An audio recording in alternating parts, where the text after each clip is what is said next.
Hello everyone and welcome to our module on the hand.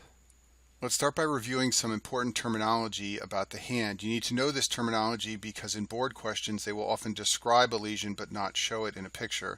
So the thumb is the first digit, the index finger is the second digit, the middle or longest finger is the third digit, the fourth digit is also called the ring finger, and then finally the pinky or small finger is called the fifth digit. When people refer to the volar surface of the hand, they're talking about the palm of the hand, and when they refer to the dorsal surface of the hand, they are talking about the back of the hand. And then finally, in terms of anatomic position, the thumb is lateral and the little finger is medial. If you look at this drawing here of the anatomic position, you see that the thumb is towards the outside, therefore it's lateral. The little finger is towards the middle, therefore it is medial. Let's talk about the bones and joints in the hand. The carpal bones are found in the wrist. I talk about these bones in more detail in the video on the wrist. Then as you move distally, you find the metacarpal bones, the proximal phalanges, the intermediate phalanges, and the distal phalanges. And all of your digits have 3 phalanges except the thumb, which only has 2. The joint between the metacarpals and the proximal phalanges is called the MCP joint for metacarpal phalangeal joint. You then have the first of the interphalangeal joints, which is called the PIP. P stands for proximal interphalangeal joint. And then following that, you have the DIP joint, which is the distal interphalangeal joint. The major nerves that innervate the hand are the ulnar and median nerves. In general, the ulnar nerve innervates structures towards the ulnar bone or little finger. And you can just remember that the L in ulnar is for little finger. The median nerve in general innervates structures towards the radius or the thumb, and you can just remember that the M in median goes with the M in thumb. And if you can just remember this general principle shown in this picture here of the median nerve innervating structures towards the thumb and the ulnar nerve innervating structures towards the little finger, you can answer lots of board questions about nerve lesions in the hand. The muscles that perform hand movement can be divided into those in the forearm, which are called extrinsic hand muscles, and those in the hand itself, which are called intrinsic hand muscles. Let's talk about the intrinsic ones first. So this group includes the thenar group of muscles near the thumb. We'll talk about this group in a second. The hypothenar group near the little finger. The interosseous muscles, which are found between the digits. These are important for abduction and adduction of the fingers. And then finally the lumbrical muscles, which are important for flexion and extension of the 4 fingers. Let's talk about those groups of intrinsic hand muscles one at a time. We'll begin with the thenar muscles. The thenar muscles are a group of 3 muscles. The 3 muscles are the abductor pollicis brevis, the flexor pollicis brevis, and the opponens pollicis. The word pollicis refers to thumb, so these muscles abduct the thumb, flex the thumb, and oppose the thumb. I'll talk about what opposition is in a minute. So all 3 of these muscles are associated with the thumb, and together they form the thenar eminence of your palm. This is a picture highlighting the thenar eminence of your palm. It's the fleshy part of your palm that you can feel if you press on your palm right near the wrist. All of these muscles are innervated by the median nerve, and that should make sense to you based on what we talked about earlier. The median nerve in general innervates structures near the thumb, including the thenar muscles. And this is important in board questions because when there is a median nerve lesion and these muscles lose their innervation, they will atrophy. So atrophy of the thenar muscles is often described in median nerve lesions. This is a picture showing opposition of the thumb. Opposition of the thumb means touching the thumb to the other fingers. This allows for precise movements, and this was thought to be a major step in evolution because it allowed us to carry out more precise and exact movements. Our next group of intrinsic hand muscles are the hypothenar muscles. This is also a group of 3 muscles. The 3 muscles are the opponens digiti minimi, the flexor digiti minimi brevis, and the abductor digiti minimi. All of these muscles move the little finger, and they form the hypothenar eminence of the palm, which is the fleshy portion of the palm highlighted in this picture here. And they are innervated by the ulnar nerve, which should make sense to you because they're on the little finger side of the hand, and they will atrophy in ulnar nerve lesions. The interosseous muscles are found between the bones of the fingers. That's why they're called interosseous. They're responsible for abduction and adduction of the fingers, but not the thumb. The thumb is moved by the thenar muscles that we talked about earlier. There are interosseous muscles on the palmar side of the hand and the dorsal side of the hand. The dorsal interosseous muscles are what perform abduction, and the palmar interosseous muscles are what perform adduction of the digits. And these muscles are all innervated by the ulnar nerve. And our last group of intrinsic hand muscles are the lumbricals, and this is the group that it's most high yield for you to understand because they're responsible for the hand abnormalities that occur in some nerve lesions. So the lumbricals are unusual in that they don't originate from a bone. They originate from tendons of a muscle called the flexor digitorum profundus. This muscle is found in the forearm. It's one of the extrinsic muscles that flexes the fingers. The role of these muscles is to flex at the MCP joints and extend at the interphalangeal joints. So in other words, what you can remember about the lumbricals is that they form an L shape of the hand. This is the L shape of the hand. The metacarpal phalangeal joints are flexed, that's right here, and the interphalangeal joints are straight or extended, that's shown here. So this is what these muscles do. They make your hand form an L shape as shown here. The median two lumbricals are innervated by the ulnar nerve. These are the two muscles near the little finger, and the lateral two lumbricals are innervated by the median nerve. These are the ones near the thumb. If you can remember that the word lumbricals starts with L and that the lumbrical muscles make the fingers form an L shape, then it's easy to remember what happens when the lumbrical muscles lose their innervation. The fingers will take on the shape of clawed fingers. That's shown on the screen here. In clawed fingers, the metacarpal phalangeal joints are extended because they cannot flex, and the interphalangeal joints are flexed because they cannot extend. This is what happens when the lumbricals lose their innervation. It's shown in this picture on the screen here. The MCP joints are extended and the interphalangeal joints are flexed. Now, as we'll see in a minute, if the ulnar nerve has a problem, it will only be the ulnar fingers that are clawed, and if the median nerve has a problem, it will be the median fingers that are clawed. But the point I want to make here is just a general point that the lumbricals make the digits take on that L shape, and when you lose the lumbricals, you get clawed fingers. Now let's talk about the extrinsic hand muscles. These are muscles that move the digits but are found outside of the hand in the forearm. We'll start by talking about the flexors. The extrinsic flexors are found on the underside of the forearm, and one of the most important is the flexor digitorum profundus muscle. This muscle has innervation by both the median and ulnar nerve. Some parts of the muscle are innervated by the median nerve. Those are the parts of the muscle that go towards the thumb. Other parts of the muscle are innervated by the ulnar nerve. Those are the parts that go towards the little finger, the same pattern we've been talking about throughout this video.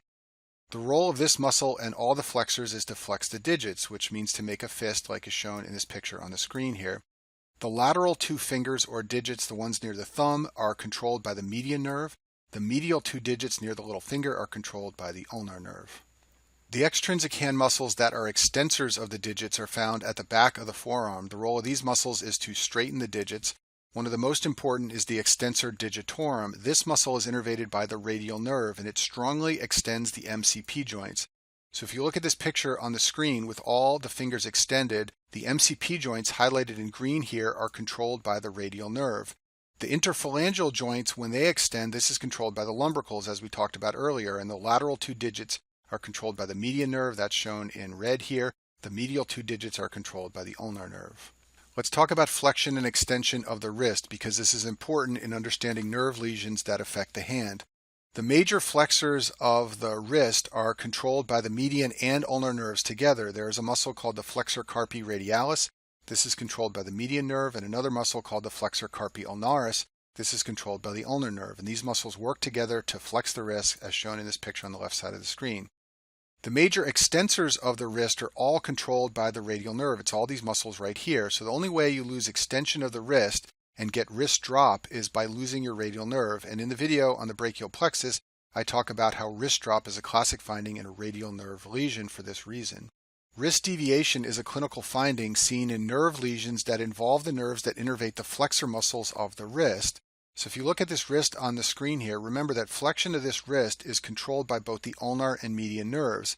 But the ulnar nerve controls wrist flexors that are closer to the little finger side, and the median nerve controls wrist flexors that are closer to the thumb side. So this means that if you have a median nerve lesion, which means you've lost the ability to flex the wrist towards the thumb side, the hand will become ulnar deviated. This means deviated towards the little finger side. Ulnar deviation of the wrist, especially with flexion, is a classic finding in a median nerve lesion. The opposite is true with an ulnar lesion. So if you have a lesion on the ulnar side, meaning innervation to the wrist flexors on this side are lost, then this means that the radial side muscles innervated by the median nerve will dominate and they will deviate the wrist in this direction. So if you know this, especially for board questions, it's very helpful. In a median nerve lesion and wrist flexion, the wrist will deviate to the ulnar side, and in an ulnar nerve lesion, the wrist will deviate toward the radial side. Now we're ready to discuss the clinical findings that can be seen in median and ulnar nerve lesions. Let's start with the median nerve. So remember what I said, this controls things near the thumb side of the hand. So in a median nerve lesion, there is motor loss near the thumb side of the hand. This includes problem with thumb movements because you lose the thenar muscles. You can also see problems with flexion and extension of the lateral fingers. Those are the fingers closest to the thumb, and this is because of loss of innervation to the lumbricals. In addition, there are sensory findings around the thumb. So around the thenar eminence and the lateral 3.5 fingers, you can see numbness or paresthesias. If you look at this picture on the screen here, everything shown here in brown is controlled by the median nerve. So you can see sensory symptoms here. This includes the thenar eminence. So if you examine a patient with a median nerve lesion, what you may see are the findings shown on this slide. At the thumb, you will see absence of flexion, abduction, and opposition. This is all done by the thenar muscles. Basically, the thumb will be paralyzed. And then in the lateral 2 digits or fingers, the 2 fingers closest to the thumb, there will be loss of innervation to the lumbricals, and this is going to lead to clawed lateral digits like we talked about before. So the patient will have difficulty moving those fingers, and they may take on a clawed appearance. Because of this pattern of weakness seen in median nerve lesions, there is a classic clinical finding called the Pope's blessing. It's also called the hand of benediction. This is shown on the screen here. So remember that patients with a median nerve lesion will have clawed symptoms on the median side of the hand.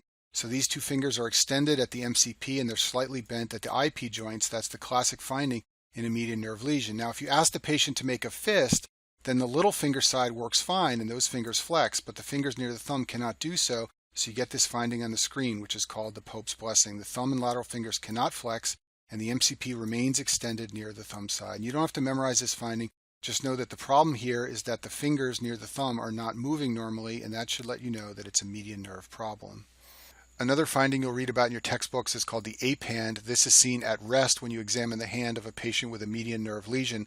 The thumb will be adducted because it cannot move, basically because it's lost its innervation. So it cannot oppose, it cannot abduct, so the thumb will just be stuck against the side. In addition, you'll see thenar atrophy as we talked about before. This is called the ape hand because it's thought that apes do not have opposable thumbs, although in actuality they do. But the point here is it's like you have a primitive hand where the thumb cannot perform opposition. And you don't need to memorize this finding. Just remember that when the thumb is immobile or cannot move normally, that is usually a problem with the median nerve. So let's talk about some of the things that can cause a median nerve lesion. At the wrist level, a laceration of the wrist from trauma can cut the median nerve.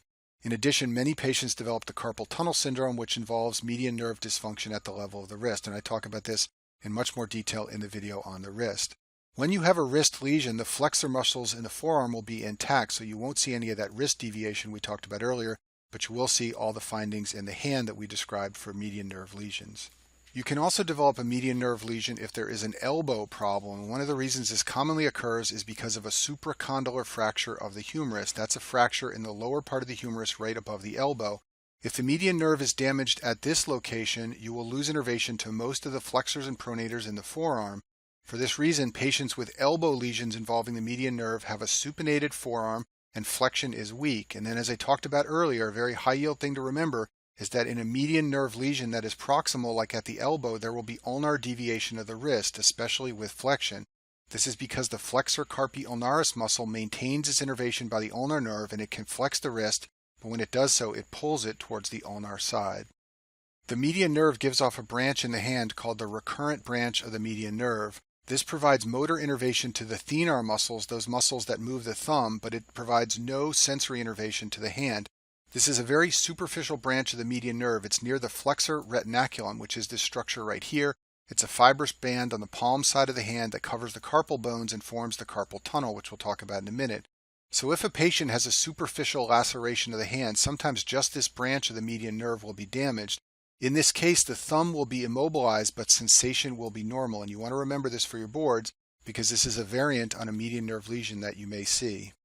Now let's talk about what happens when there is an ulnar nerve lesion. In this case, there is loss of abduction and adduction of the fingers because this is done by the interosseous muscles, which are innervated by the ulnar nerve. So the patient will not be able to fan out their fingers or bring them together. In addition, there's motor loss to the little finger side. This is the little and ring fingers. So the hyperthenar muscles will lose their innervation, and you can see atrophy of these muscles, and the median 2 lumbricals will lose their innervation. And then finally, there's also sensory loss to the little finger or ulnar side. If you look at this picture on the screen here, this portion shown in blue on the palmar side and also on the dorsal side is all provided by the ulnar nerve, so you can have sensory symptoms in these areas.